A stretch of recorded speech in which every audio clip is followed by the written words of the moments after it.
It started as a dare, the kind that sounds stupid until you're halfway committed.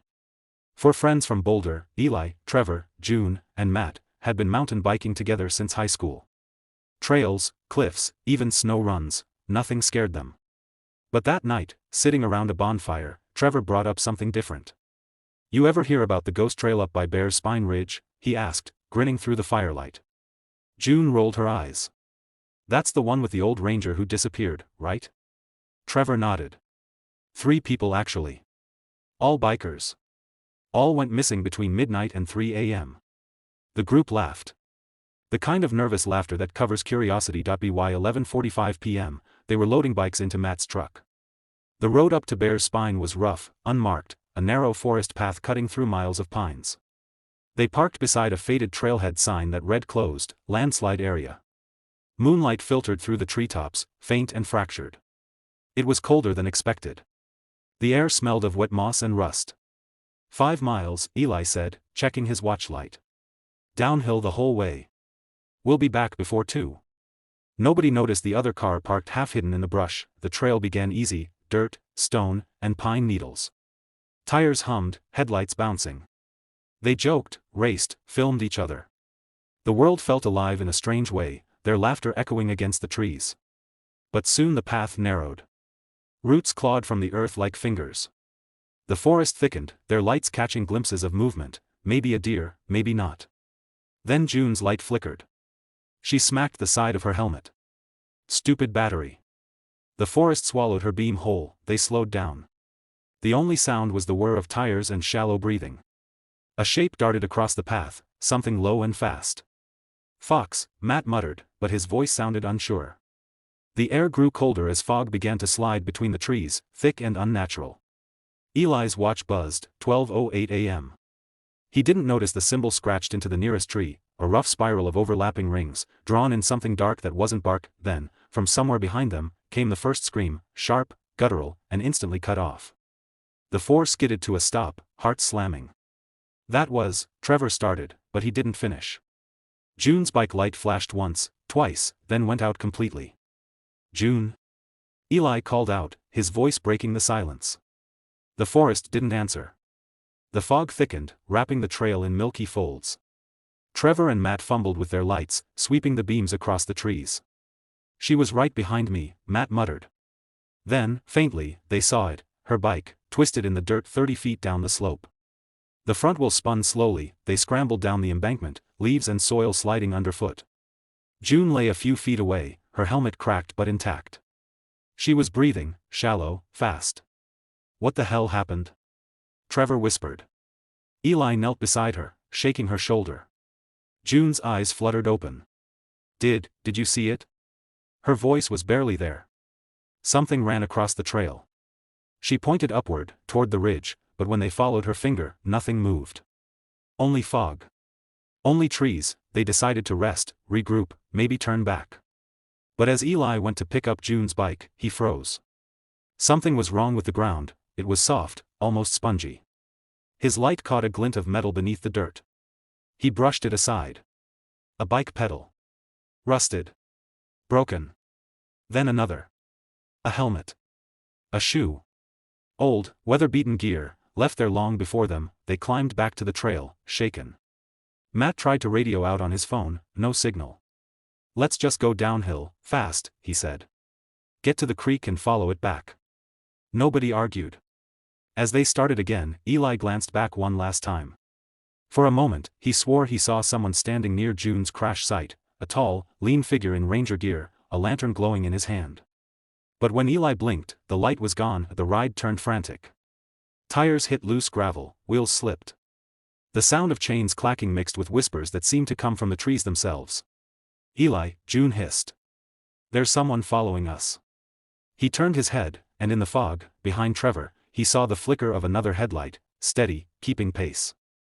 At first, they thought maybe another biker had joined the trail, someone night riding illegally like them.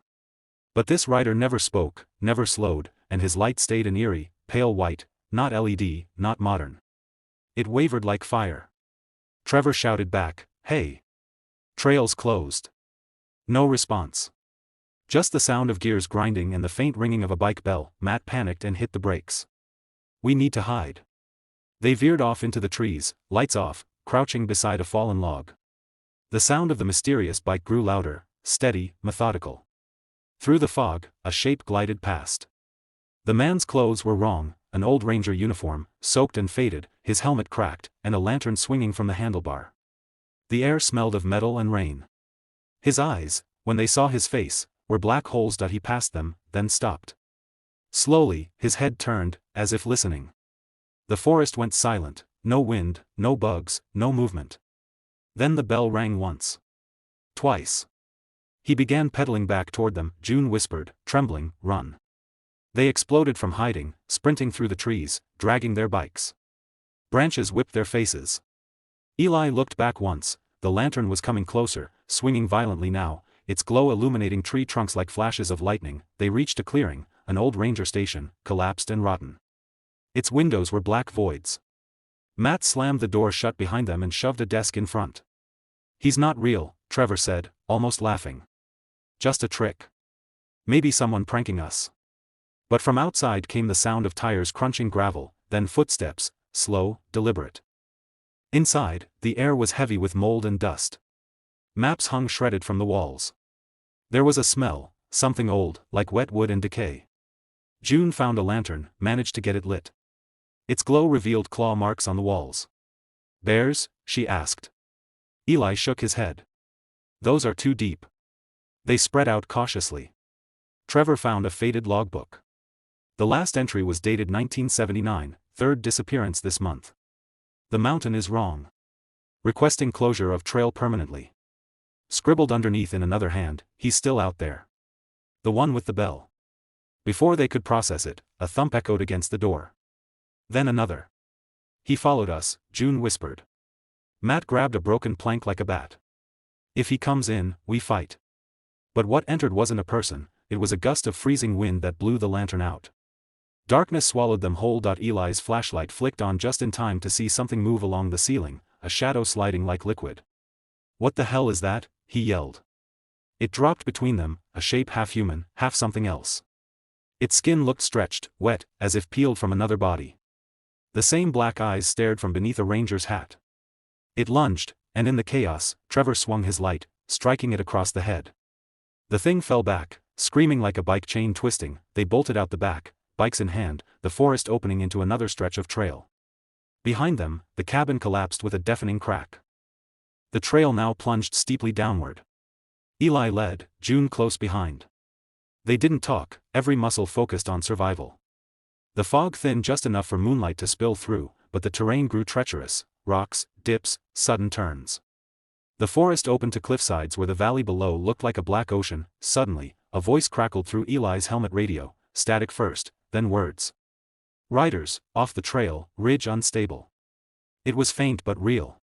"Did you hear that?" he gasped. Matt's voice answered, trembling. "That wasn't any of us." Trevor was behind them, yelling. "Stop. Wait." When they looked back, he was gone. His light blinked once at the top of the hill, then vanished. June screamed his name. No answer. They climbed back up, but his tracks ended abruptly at a ridge's edge. Below, only fog. They camped for a moment, shaken, unable to think. Eli tried the radio again, more static, then a voice that wasn't human. "You came too late. He rides forever." Something glowed in the fog. The ranger, now dismounted, stood beside Trevor's bike. He bent down, and in one fluid motion, snapped the front wheel. The sound echoed like bone breaking. Then he raised his head, and smiled. Panic drove them downhill again. June sobbed quietly, Matt muttered prayers, and Eli's thoughts blurred. The trees seemed closer now, bending in unnatural ways, the branches reaching like arms. Their lights began to fade, one by one. The batteries weren't dying, it was the light itself being sucked away. They came upon an old bridge, half collapsed. Beneath it, black water rushed in silence. "We can cross it," Eli said, testing a plank. "If we don't stop."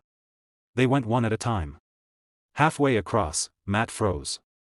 "Something's in the water," he whispered. And there was, pale faces drifting just below the surface, eyes open, mouths moving silently. The wood beneath them creaked. Then, crack. The bridge gave way. They plunged into the freezing water. Eli surfaced first, gasping. June was screaming, tangled in her bike frame. Matt pulled her free, but something else was pulling him down. Hands, cold, wet, dozens of them, grabbing his legs. Eli. Help, he cried. Eli Dove grabbed Matt's wrist, pulled with everything he had. A pale face came up with him, hollow eyes, teeth chattering, whispering, "Ride with us." He kicked it away. They dragged themselves to the bank, coughing. Matt was shaking uncontrollably. His leg was bleeding, deep gouges, like claw marks. The forest ahead glowed faintly, not light, but reflection. Dozens of bike reflectors, half buried in the mud, spinning slowly in the breeze. They limped onward. Every few minutes, the distant ring of a bike bell echoed, faint, then closer, then faint again. The forest seemed alive now, whispering their names. Eli, Johnny, each voice was one of their missing friends, or perfect imitations of them. June stopped. "We're going in circles," she whispered. Eli checked his GPS watch, the trail map spun aimlessly, the arrow frozen. "It's like the mountains moving." Then they saw movement ahead, figures on bikes, dozens of them, ghostly pale, pedaling silently through the fog. Each one had a lantern. Their faces were empty, their eyes reflective. And at the front, the ranger. He turned his head slowly toward Eli, lifted a hand, and pointed down the mountain. "Go," Eli hissed. They tore downhill, adrenaline blinding them. But the figures followed, their bells ringing in unison, like a funeral march. Matt's bike caught a root, flipping him over. He landed hard, ribs cracking. "Leave me," he gasped. Eli refused, but when he looked back, Matt was already being pulled away, swallowed by fog and bells. By now, it was just Eli and June. The trail opened into an old ranger outpost, not the same cabin, but newer, sturdier. Its porch light flickered weakly. "Maybe someone's here," June said. They ran up, pounding on the door. It creaked open by itself. Inside, maps, radio equipment, and a logbook dated October 2025. Eli read the entry aloud: "Search for missing bikers continues. Last signal recorded at 2:47 a.m. near Bear's Spine. Multiple false sightings reported. Locals claim ghost riders seen again." Then the radio came alive: "Riders found near Old Bridge, bikes melted into ground," the voice distorted, slowing, turning deep and wrong. "They never left." June screamed as the porch light outside exploded. Through the window, shapes moved, dozens of bikers circling the cabin, their wheels creaking, eyes glowing faintly. The sound of bells filled the air. Eli grabbed an axe from the wall. "We finished this." They broke through the back door and sprinted downhill, following the faint sound of a creek, their only hope of finding the main road. But the forest had changed. The trees bent inward, the air thick as oil. Every pedal felt heavier, as if gravity itself wanted them to stop. Behind them, the bells grew louder, now overlapping, dissonant, maddening. The air shimmered. Through it, Eli saw flashes: Trevor's face, Matt's, and others, dozens, maybe hundreds, all riders, all lost. June's bike hit a rock, throwing her off. She screamed, sliding toward a drop. Eli grabbed her hand, pulling her back, but as he did, the ground beneath them cracked. They tumbled into darkness. When they came to, they were in a ravine, surrounded by old, rusted bikes half buried in the soil. At the center stood the ranger, his lantern blazing white now, face torn and shifting like smoke. "You came for them," he rasped. "Now you ride for me." He stepped forward, his body flickering like a strobe. Eli swung the axe, connecting, but instead of blood, black mist poured out, screaming. Eli dragged June onto her bike. "We're not dying here," he said, voice shaking. They rode, faster than they ever had, the fog breaking around them. The bells screamed behind. Trees blurred. The trail turned to gravel, then to asphalt. Streetlights appeared ahead. The moment their tires hit the road, the bells stopped. Silence, perfect and sudden. They collapsed beside the truck, panting, shaking.